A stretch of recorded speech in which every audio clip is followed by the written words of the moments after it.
What makes a good pitch? In order to stand out now, it's not just about, oh, I've made this much money and this is where my business is. It's really about how did you get here? If you're pitching a glossy, nice print magazine, you know it depends on photos. They mean so much. People don't think about that portion. Make it easy for the decision maker.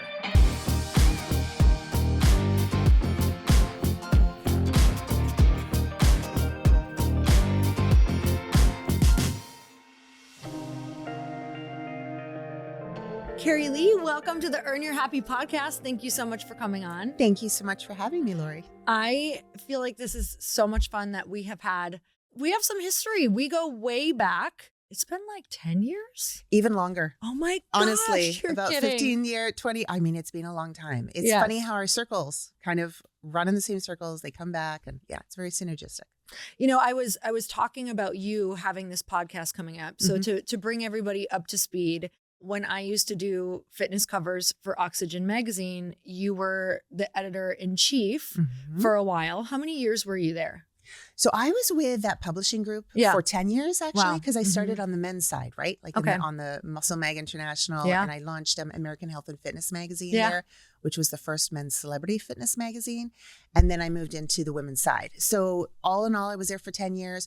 Oxygen, I worked on it for about 3.5. Okay. Yeah. So that's how I came to know you. Yes. And then, you know, the reason that you had come up is I was talking about how networking, which we'll talk about too throughout this podcast, just like having a strong network, but also how you treat people and just creating those relationships. And I can only imagine the relationships that you've had to create, gotten to create, that you've nurtured, that have like really paid off for you in the future. But you know, when you had said that you were at Success Magazine, I'm like, wow, look how full circle life comes and how I went in a different direction and you went in a different direction. And then we totally, you know, met that many years later. So now I'm so excited that we get to sit on this couch together and talk about, you know, your career and how that all started. So how did you get started in media? What did that look like for you?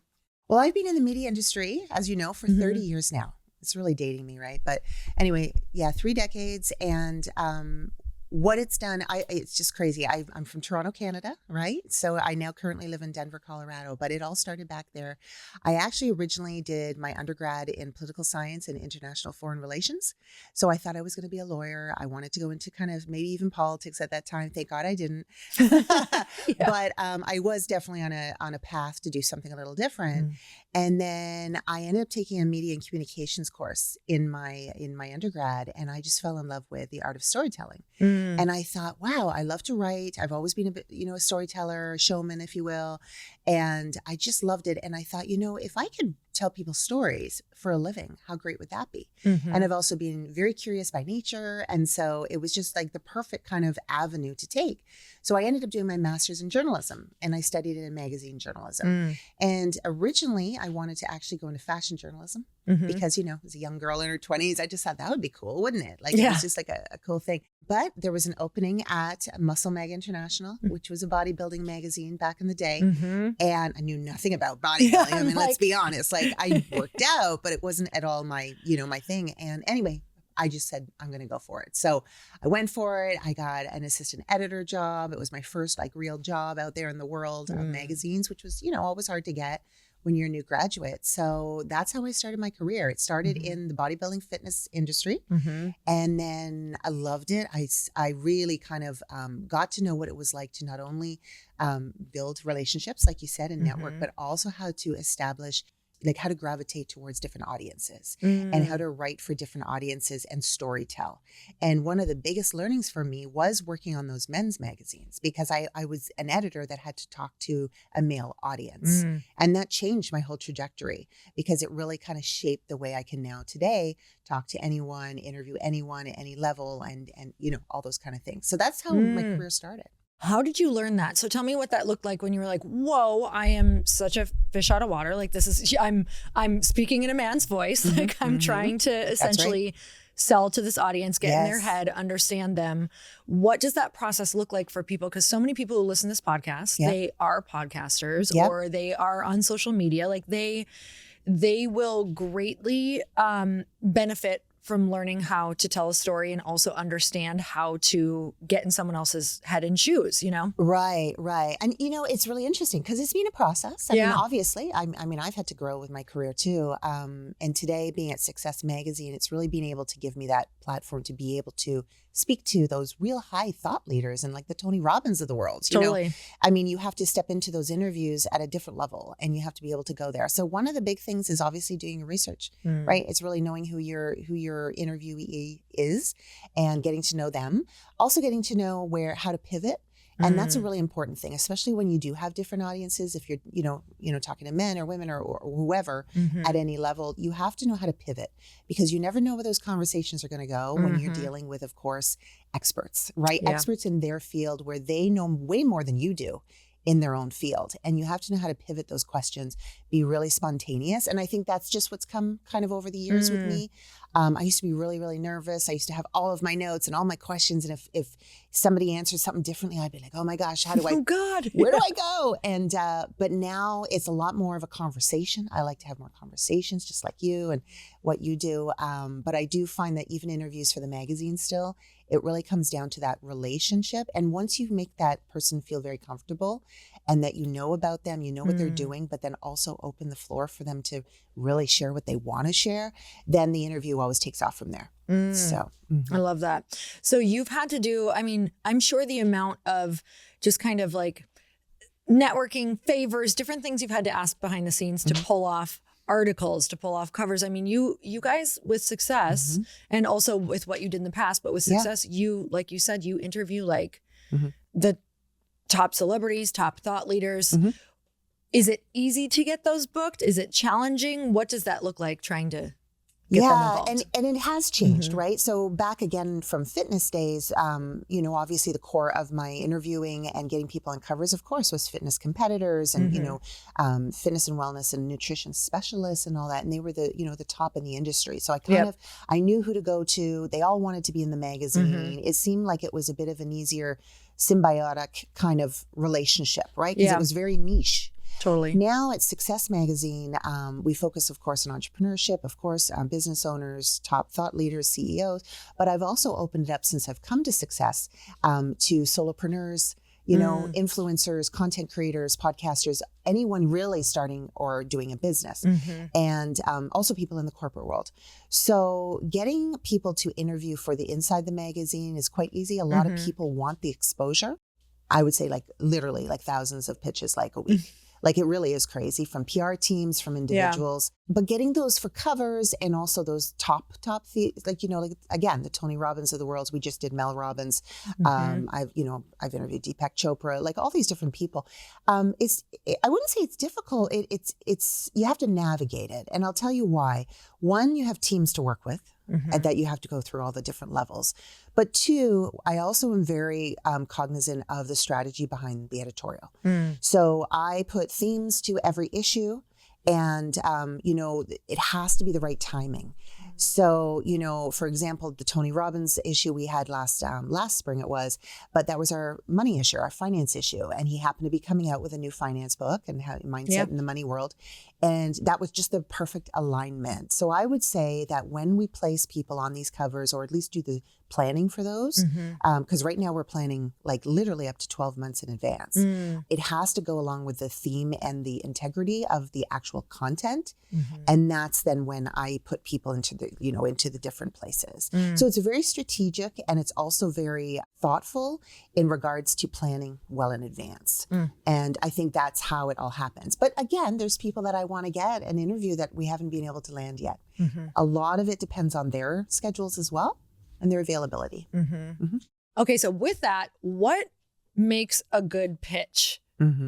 What makes a good pitch, and what is something that right away is like a no for you? Like you don't even have to really look at it. Oh gosh. You just toss it out because you're like, no, absolutely not. I get asked to speak a lot about this, right? Like I get asked to go because I've worked in media for so long. I do know what an editor wants now. I can't speak for all editors. I mean, different magazines, different industries. I can't speak for what a fashion editor would want. But in my industry and what I look for, it's really interesting. One, spell my name right. I know that seems really particular, but I get my name spelled wrong a lot. And then I'm like, wow, if they can't take the time, Totally. to really understand who they're pitching, whether it be a team or an individual, I think that's something that I would kind of probably put to the side or at least consider later. I know everyone, makes mistakes. However, I would say the pitches that really stand out to me are the ones that really incorporate someone's personal story. Because at Success Magazine, but some of these magazines like that other ones I've worked at as well. My last role was the editor-in-chief of Denver Life Magazine, a luxury lifestyle magazine in Denver, Colorado. And we featured a lot of restaurateurs and like high-level people in Aspen and hotels and resorts and all these cool things. And everybody has a story. We all know that. But really jumps out at me is that if you can make it unique so that it can resonate not only with our readers, but also that it will bring out a uniqueness that, you are being authentic in your story. It's not just about, these millionaires or billionaires that have made all this money. Because I like to say too, when I first started in journalism, there was no website, there was no social media, Yeah. We didn't have Google, we didn't have Wikipedia, so we had to do our own research. So that's where even the interviewing skills came in. I used to have to dig into the interviews, like really get to know these people, because how else would you get to know them? Nowadays, I could look up anyone and just Google them and find out what their net worth is, what, how even their path and their journey. So in order to stand out now, it's not just about, oh, I've made this much money and this is where my business is. It's really about how did you get here? Because I think that's what stands out in magazines now, or at least in content. It's the storytelling. Yeah. But also it's the things that you cannot find by Googling it. That's what I like to include in, my magazine. So I would say back to the pitches, if you can, if you can obviously tell your story in as little as it can be in an email. Yes. That's key. Yes. Concise. It used to be where traditional pitching to magazines were like essays. And now nobody has time for that, right? Nobody has time. Like the people writing them don't have time. We don't have time to read them. So it's really short and sweet, a couple paragraphs max. And then also, again, telling your story, the rags to riches story or the journey or whatever, wherever you come from, and about how you're also making an impact today. So again, it's not just about, I've made these millions, I run like a da-da-da. It really is more than that. And that's what I'm looking for. I can only speak for myself. But the other thing that's key in pitches too, and I like to tell, is photos. If you're pitching a glossy, nice, a print magazine, it depends on photos. We don't do photo shoots for every article. So those professional photos, which I know you do a lot, you have like so many beautiful, they mean so much. Because if you don't include a link to photos, or at least some examples in the initial pitch, then I got to go back and say, do you have any photos? I think photos are really important too, and to keep up with them. And that's where the personal branding comes in. I love this. People don't think about that portion of make it easy for the decision maker. Like exactly. How easy can we make it for you to look at something and say, this is almost a completed package. Yes. Like this is easy to move on and it's a great story. I learned so much back in the oxygen days of pitching magazines. Because I remember the first time, like, I pitched, it was like, when you're young, it's like, look at what I've done. Like, you list all these things out. And then I started to learn from different people, different mentors, going to different, Tony Robbins and just all of these different things, that you guys were a business. Yes. And there are people behind that business and there are relationships and people who want to be acknowledged and like, oh, those are real people who just want to have like a great experience with someone. And how can we make their job easier? And everything flipped for me. I was like, oh, how do I help that magazine grow? What can I show them that I could get them exposure as well on my end? And that my whole world changed. And it's so true because, and everybody looks at the magazine industry, or at least the world I've worked in for my whole career, and say, oh, it's so fun and all that. And it is. But like any industry, I mean, there's obviously politics and everything. Yeah, there really is. It's about relationships, especially with print magazine. Not so much today because the world of publishing has changed so much just because of the digital world. I mean, of course, not as many advertisers are in the print magazines as they were back in the day.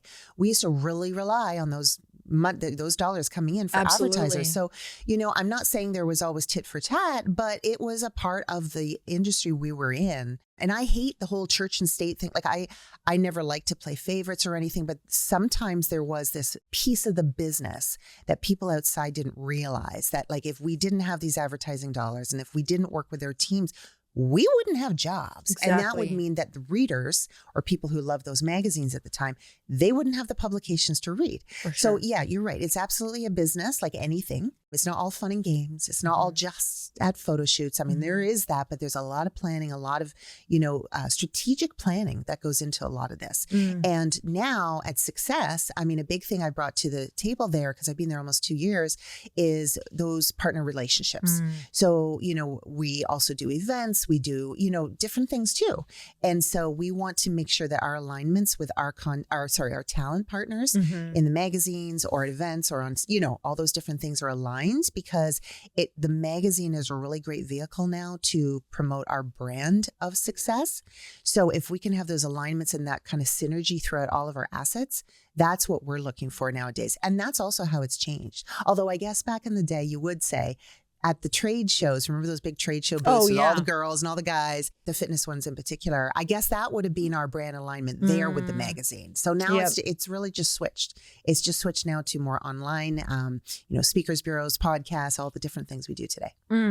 Okay, I'm going to come back to that, but I want to finish up the pitching, because for anybody listening, I want to make sure they feel complete, because it's it's an important piece. It is. What do you think is how many times do people follow up? Yeah. I know for me, like when I would follow up, I actually went to those events to go and meet the editors in chiefs to be like, so important. Let's put a face to the name. And that also is when I started getting covers, because I think they could actually like meet someone in person. That's right. How does she hold herself? What is this? How does she speak? Like all of those things. So what does that look like for follow-up? What are good tips on, and how long does it take sometimes to actually get something? Well, that's the thing. So I am a big advocate of working well in advance.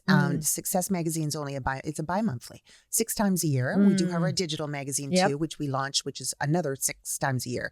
So we technically have a monthly with 12 times, but people have to also understand when they're pitching is that we're also, if we don't get back to you right away, or if we say, thank you very much, we'll review or put aside for consideration.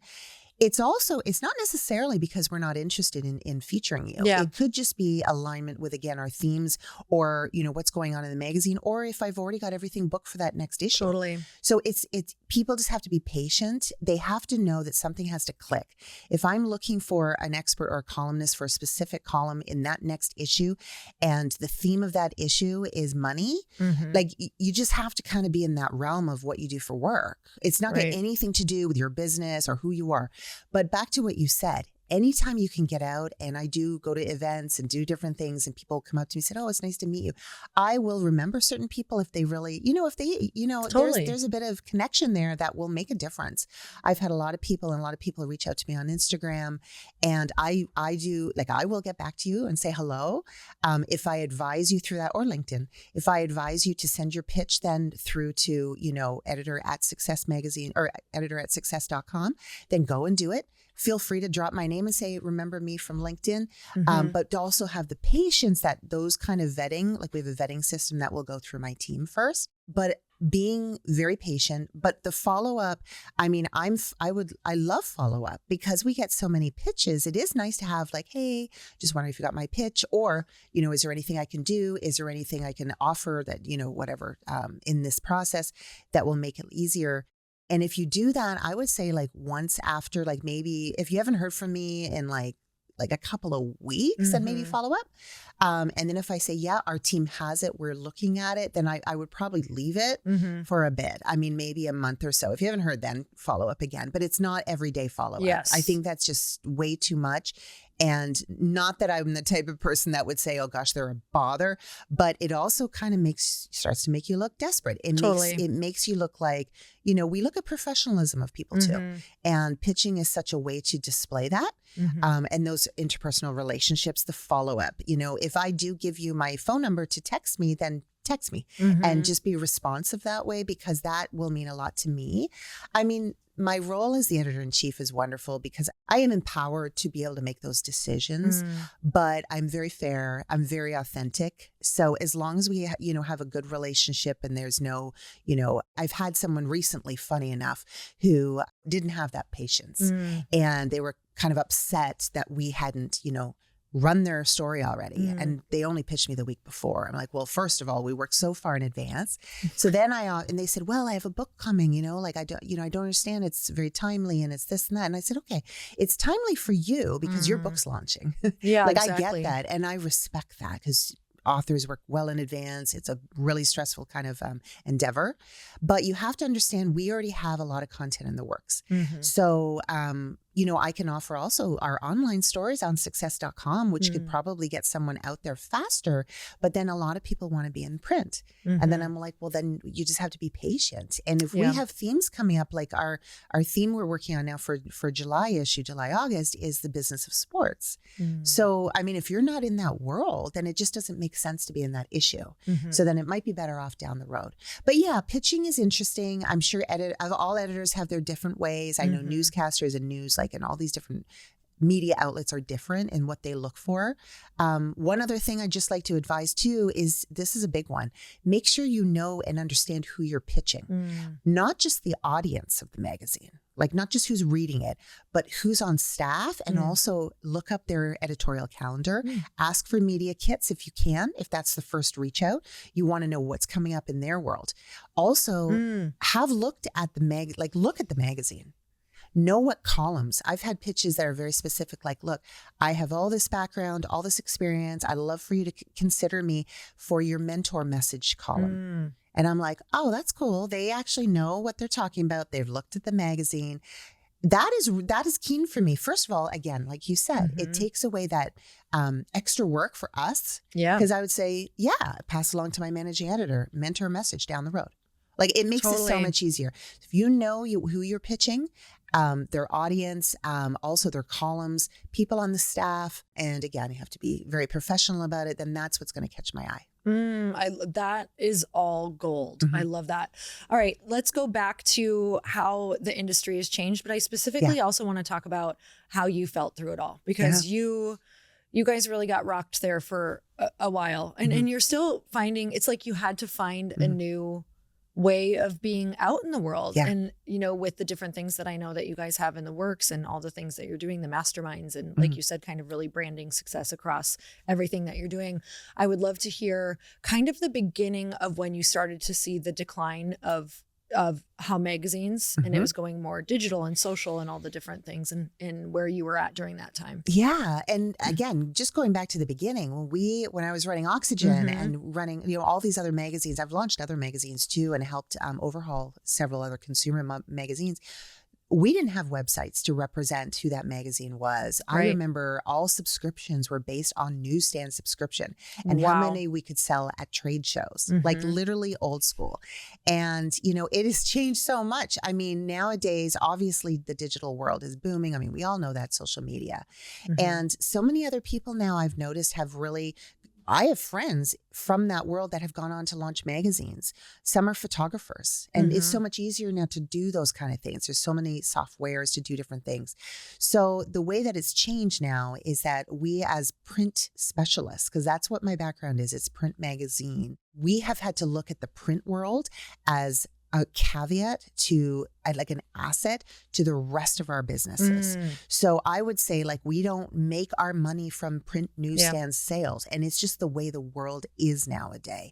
But it's wonderful to still be out there as a public facing consumer. Like you walk into Barnes and Noble, or you walk by Hudson in the airport and you see these magazines. I'm still a print girl at heart. Still love a magazine. Still love it. It's like books. I mean, people still print books. So print is still out there.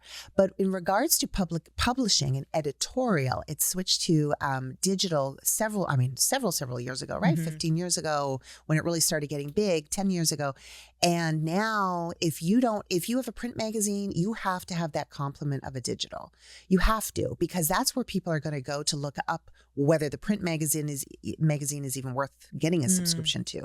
We've just launched our Success Plus membership too, which is our basically Success Enterprises membership, where people can join the success community, the success ecosystem, really, right? So in order to get a subscription and get our magazine, you become a member, but then you also get, access to all of our courses and our events and, all these different things as well, and our books.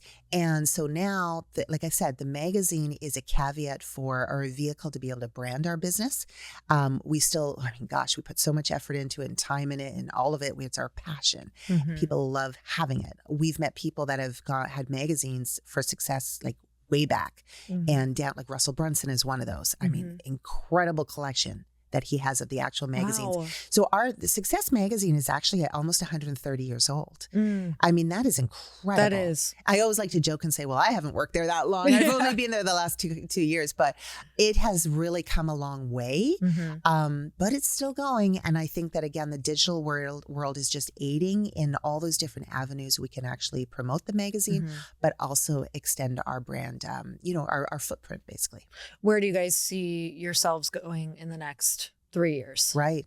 I think that we're going to be doing more and more events, whether they're online and in person. Our first mastermind, like you said, is coming up. First in-person mastermind in LA is this August. Working on that right now. Lots in store there. Really excited. But those kind of those in-person ones, which you know all too well with your events too. It's that connection, right? It's the actual meeting people. There's one thing about digital events that's great. You can really access so many people worldwide. Yeah. It's amazing. But the in-person, I feel, is coming back, and we're really trying to set that up as well.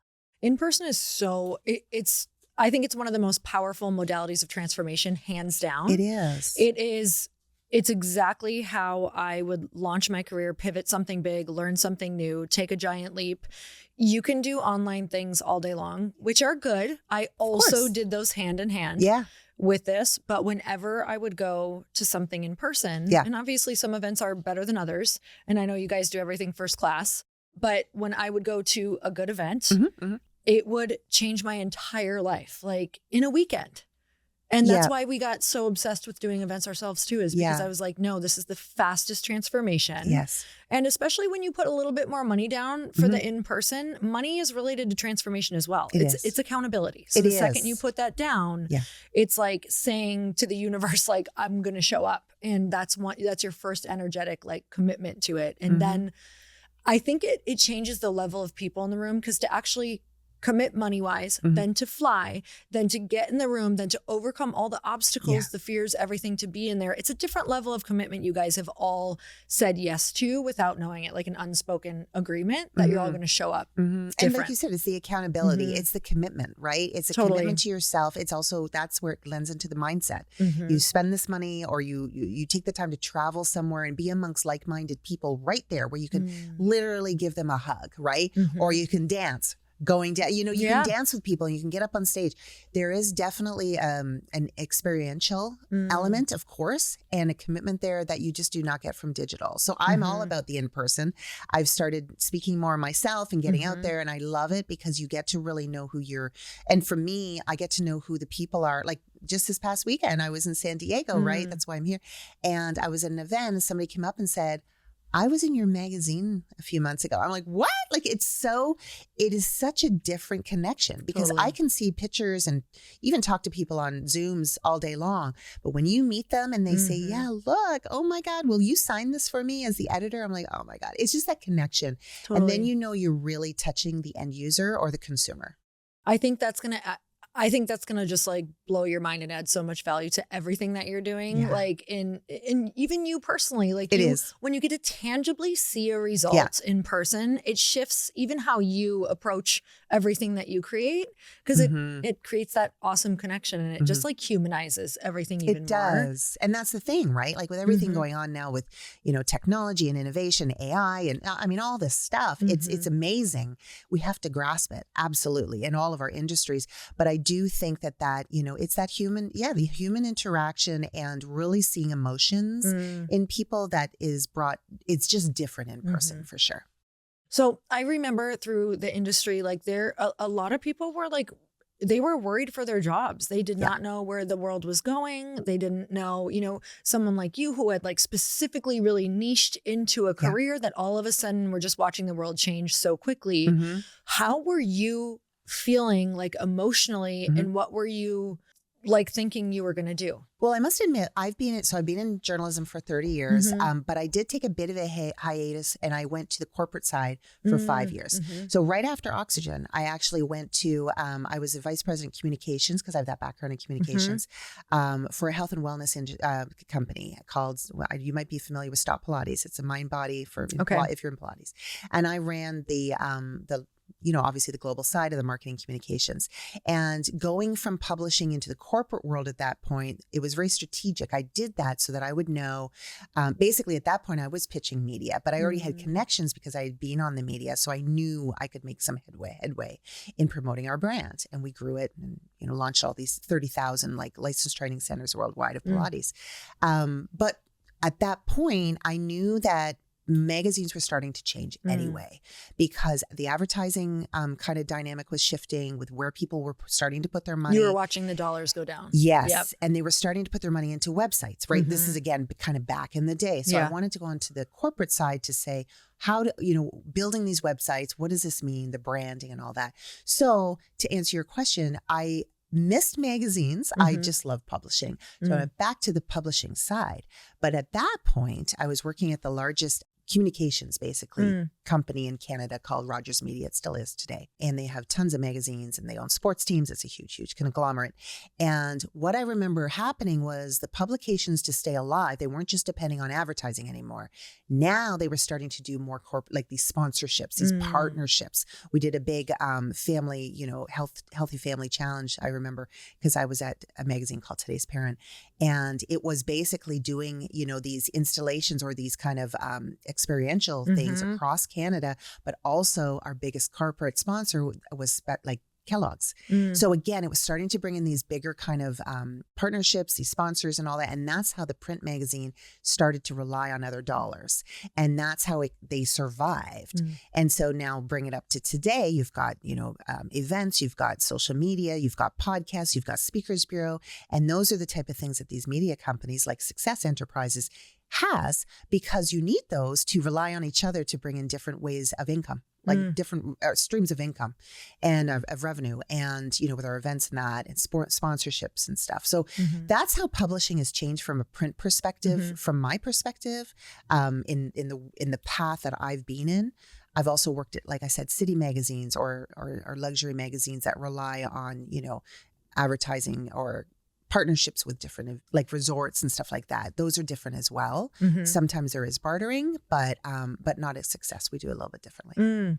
And what were your emotions during that time? Were you ever nervous watching this? Were you like, like what made you understand to pivot for a while? Yeah. And then, when did you know that you were ready to go back and take that risk again? I knew I wanted to take that, like I said, the 5-year kind of stint in the corporate side, because I wanted to gain experience there. That was more for my own learning. I mean, I'm curious by nature, being a journalist, and I wanted to know what it was like to run a marketing communications division and grow it from the ground up, deal with PR. I actually ended up getting that company into the Guinness Book of World Records for the largest Pilates class in the world back then. Pretty cool. So there was some really cool experiences. And then I knew, I guess there's always been that bit of like what's happening in the media world, right? Because, it is one of those luxury kind of fields that, it's nice to have media and it's needed. But the world that I lived, I've never worked in hardcore news. So the world I've always lived in has been fitness, wellness, health, and then into luxury and now into business. They're areas that are needed, but they're not like dire. Whereas people think hardcore news, well, we need to know what's going on in the world, versus this interview with a celebrity, it's different. So I've always had that bit of what if, this particular side of the media industry was kind of to go downhill or kind of disappear. So to your point, I've written a book. I ended up kind of building my own brand, and, I've always been, I've always done freelance on the side in so many different ways. Building content, though, has always been there. So I think, just to answer that, my content creation for different companies, I've worked for financial companies, real estate companies, I've built so many different things from strategic perspective, that content will never go. Mm-hmm. So even if the medium of print journalism or magazine were to ever disappear, I feel like the content creation side of my world and what I'm kind of specializing in that side will never go away. So you're always looking at things as like, okay, here's what I can do. Where has it moved? Like what's the new modality? Okay. And how I can contribute to that. And you've always been willing to just kind of leap. Pivot. Yeah. I'm telling you, the pivot is huge, especially in the media world because it's so volatile. Where do you think that willingness to pivot came from?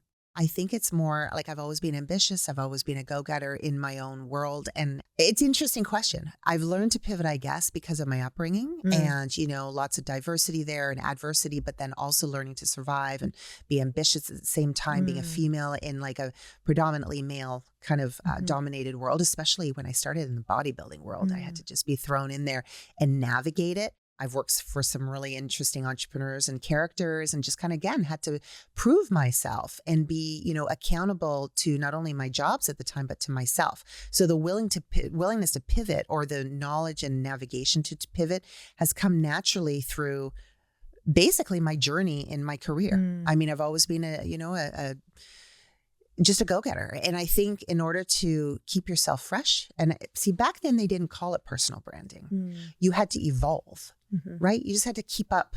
And now it's personal branding. How do you evolve yourself? And I think I was already evolving myself in my roles and knowing that I needed to get experience here. So let me go do that. But then let me bring that corporate experience back to the publishing industry that I love so much. So I could bring those kind of connections and that networking. It was like I was doing it and I didn't know what I was doing yet. But now when I look back, it was like, that was quite strategic. Yeah. I didn't realize what I was doing, but we do this naturally now, right? So it's really interesting you say that. But yeah, pivoting is so important as the world changes, as we get older, as our careers change, as we add family to that, the work-life balance. You have to pivot. It's just a way of life. It sounds like you've always been just a survivor and someone who can create, things out of nothing. What is an experience from maybe it's usually the ages between 8 and 13 that kind of really made you get that trait, do you think? Yeah, I think what's funny, people always get surprised at this because I'm quite extroverted, but certainly not afraid to get out there and speak. But I used to be quite introverted. And I remember in 8th grade, funny enough, my parents at the time, so I was about 12, 13, credited this one particular, my teacher in 8th grade, Mr. Vaca, his name was, and he brought me out of my shell. Wow. And it was in the classrooms, like he knew that I had a mind and I was a writer. See, by trade, I've been a writer, not so much a speaker, if you will. Like I was always a writer. I could really express myself. I loved to write the essays. I would write you a novel in grade 8 kind of thing. He knew that. So what he would do is call on me to say, read a chapter from what you just wrote, Kerrie, because I know it's going to be insightful for the rest of the class. So he would call on me to read in front of the class what I wrote. And then people would be like, wow. But I wasn't naturally the person to just get up and speak to that. I would be able to read it. But then eventually it was brought out of my shell. And I remember him giving me the English award in grade 8. And he said it wasn't just for the written word. Kerrie also had this natural talent for expressing it in other ways. And I was like, really? I never thought that. And my parents always kind of credited him for bringing me out of my shell that way because it just went from there. So I think at that time of my life, in that age range, it was this particular teacher. And then from there, I was like, yeah, just kind of taking those risks. I was also an Irish dancer. I was a competitive Irish dancer. That's amazing. For 15 years. It was very competitive, like any sport, and traveled the world, went to the Worlds 3 times in Ireland. Wow. My dad's from Dublin, so it was a big part of our lives. And I went on to do a professional show called Need Fire for 3 months in the Royal Alexandra Theatre in Toronto. And a lot of my friends who I competed against went on to do Riverdance and Lord of the all these big shows. So I think the knack for taking risks, putting yourself out there on stage started young. And it's just kind of evolved and gravitated to how it is today. And I've always loved that. And I think at the end of the day, expressing yourself, not only in the written word, which is so close to my heart, but in any form of medium, really, is so important these days because then you get to reach more people because everyone learns differently. Everyone gravitates to different kind of communications. And I think at the end of the day, communication is key. What do you think all of those classes in dancing and discipline taught you? To take risks, to put yourself out there, to not be afraid to fail, because of course, like in any sport really, or any kind of field that you kind of compete in, there are going to be setbacks. There are going to be obstacles, whether it be, physical injury or, emotional letdown, or, you go through different teachers or instructors that are tough on you, or whatever it is. I think I learned to deal with those obstacles and overcome them because I had to. I was in Irish dancing back then. It is today too. Very, very strict. We had teachers that were extremely strict, and you just had to kind of keep up or you were out. And I knew friends that quit because they couldn't kind of take the heat. But I stuck it out. And then I went on to teach as well. And I think that it's just that discipline in me that was instilled in me back then. But also from my parents. My parents, they pushed me to go to university. They pushed me to, make my own money, not depend on a man. Like growing up, like I was literally taught these things, and they stuck with me. So I think who I am today is a huge reflection of my growing up and my parents and what I learned, but it's also a reflection of my own resilience and how I got through obstacles and how I learned from them, and then learned to kind of go on to the next part of my journey on my own. So. Did you have a family belief that you can remember, like your parents saying, or something that you believed, your community believed, whatever, that you had to break through in order to be in the position that you're in now? I think my parents really instilled in me, or their belief was that, what, even if you fail, it was worth trying, right? And I know that sounds maybe a little cliche, but I do remember that. I remember going for the big jobs, in journalism, and I didn't get some of them. I wasn't experienced enough. I just wasn't, or there was just someone better for the job. But I didn't give up. And I would go a different route, or I would try a different publication, or I would make new connections, or I would just, instead of getting a job because I didn't get it at the publication, I would say, okay, well, can I freelance for you? And they would like, yeah, we can have you freelance, right? And then you make those connections, and see, those are the type of things. I think I learned to be resilient young because my parents told me that even if you made a mistake, what's the worst they could say is no. And if they said no, fine, another door will open. And I really kept that in the back of my mind the whole time. I know that you had shared that in your 30s, you had a heart attack. Tell me about where you were at that point in your life and how that changed the trajectory of what you were doing. I talk about this too a lot. So I had a heart attack at age 39. Wow. I had two young kids at the time. You're totally healthy, totally was not healthy. expected at all. Yeah. So I found out, so it's kind of a long story. I wrote a book about it afterwards, but it's really amazing. I talk a lot about this, especially to women, about the pressure we put on ourselves. So going back to your previous question about where to, like, this resilience and, overcoming obstacles and setbacks. And it's really great to be able to push through that. It's actually necessary in our lives. But what happens is you also have to learn to slow down. And I'm by nature, I'm sure you are too, Lori, a competitor. I want to get to the next level. I want to push myself and really achieve certain things. That's what keeps me going. Totally. I'm the type of person that changes my hair every once. Like I just can't keep the same hairstyle because I want to see something new. I get bored. So when I was in my late 30s, I was at the top of my media game in Toronto. I was also at that time not only running magazines, I was actually on TV a lot. I used to do a lot of morning shows, and they would ask me about, trends in different kind of fields, and I would do a lot of that, which I loved. And I was also commuting into Toronto from the suburbs, as a lot of people commute into the cities, 2 hours each way every day. Oh my. Yeah, that was traffic. I mean, look at LA now. But I left all that because of all these reasons. But I was taking a train, taking a subway. You know how it is. But I wasn't really focusing on me. I thought I was. I was busy. I was getting everything done at home, getting everything. I was, the wife. I was the mom. I was running home to, hockey practice. And I was doing my job, and I was on TV, and I was doing all this stuff. It was a lot. And you have 2 kids as well. Trying to be also, the perfect wife, the perfect friend, the perfect daughter. And I've always been a people pleaser. I've just always by nature have been. So all of that, I didn't realize how much it was catching up on me. So what happened was one night I was putting my kids to bed. And again, we lived in this farmhouse, like a ranch house out in the country. And I got this huge, basically a big, I don't know, like a pain, if you will, on my shoulder. in the middle of like, really, I was putting the kids to bed. I'm like, that is so crazy. And we used to live in this beautiful, like this little farmhouse. And I thought, is there like a ghost or something? Like what hit me? It was really weird. Yeah. Literally out of the blue. And I'm like, that is so crazy. So I went downstairs. I'm like, there's something going on. And then it did trickle down my arm into my back and all kind of the typical signs you think of for a heart attack or a stroke. Like pain all throughout back and arm. It was like this, it was almost like, it felt like I wasn't falling, but it felt like I had fallen. You get up, you go, oh, that's weird. Like it's now trickling. Wow. Okay. But I wasn't. It was standing. But what was really unique about it was that it was my right side. It wasn't my left. And you always hear, well, it's the left side that, if you feel something in your left arm.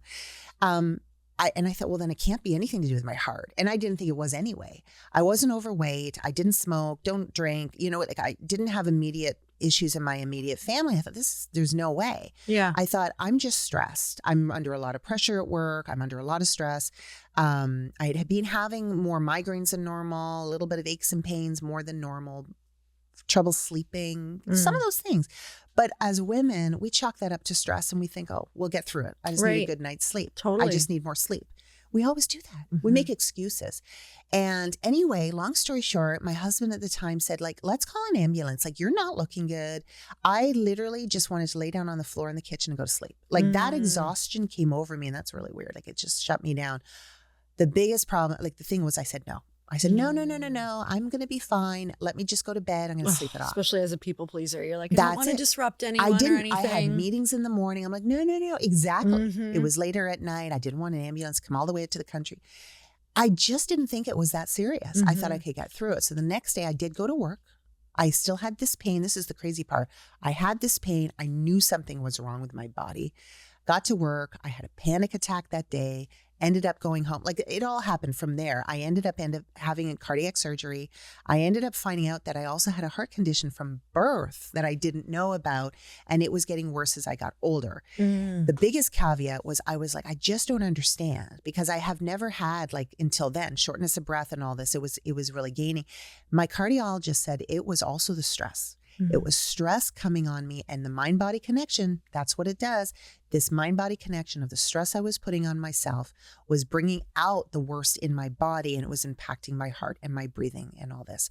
So again, there was a lot more factors to it, of course, but it just was something that just literally knocked me off my feet and really changed the trajectory of my life. What is a message for women listening that you want to give them? It definitely has to be make yourself a priority.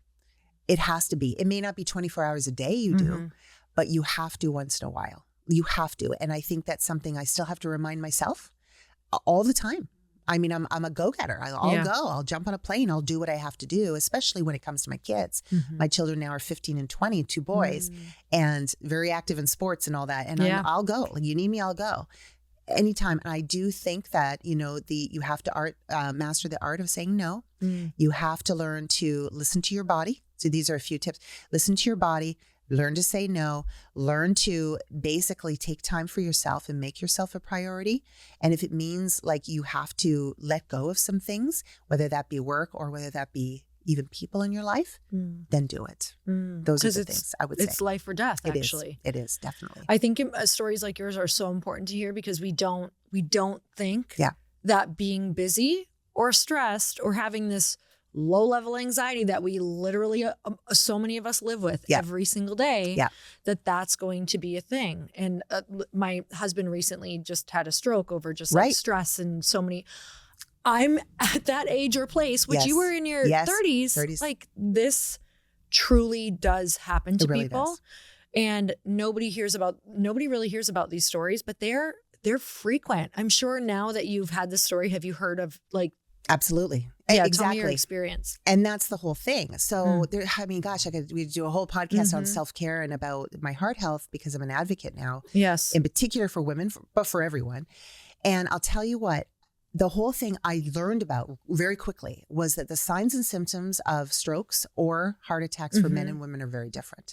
They can come across in a woman as indigestion, as just like, almost like food poisoning can be a sign of a heart attack. Like, wow. And again, I'm not trying to scare people. I really am not. But what I learned then, though, that was listening to my own body and going to the doctor when I felt like, I don't need to, you probably should go. And if they say, oh, it's nothing, then maybe, if you still feel inside, like it's that intuitive kind of feeling that you need to talk to someone else, get a second opinion.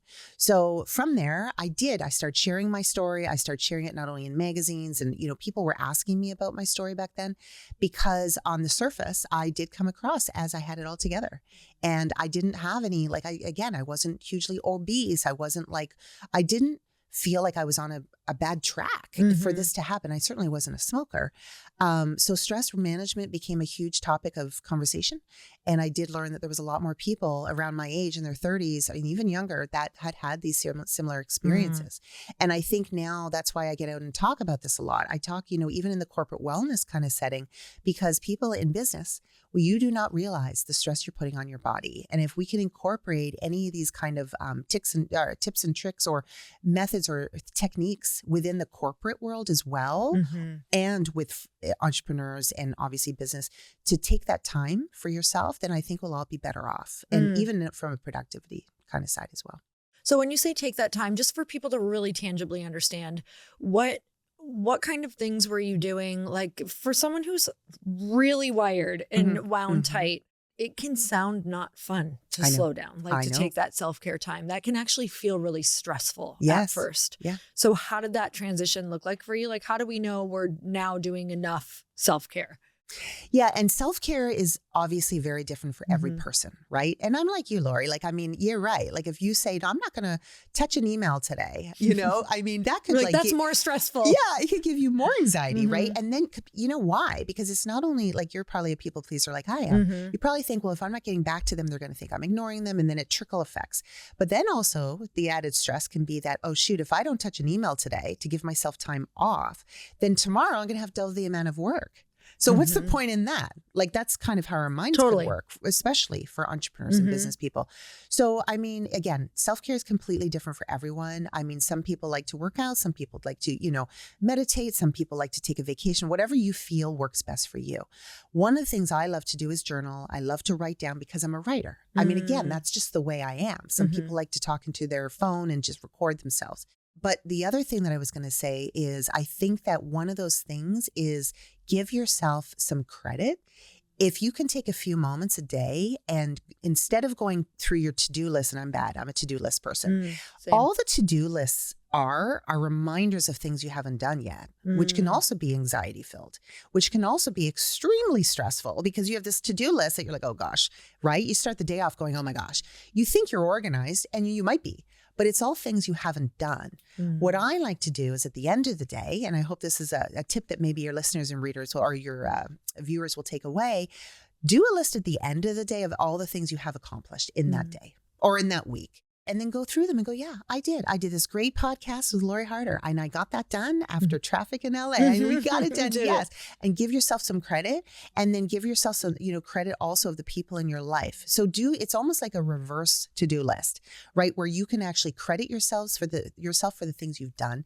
That to me is giving myself self-care because I'm really, again, not only the accountability side of it, which makes you feel good, but it's also like, wow, I did get all this done.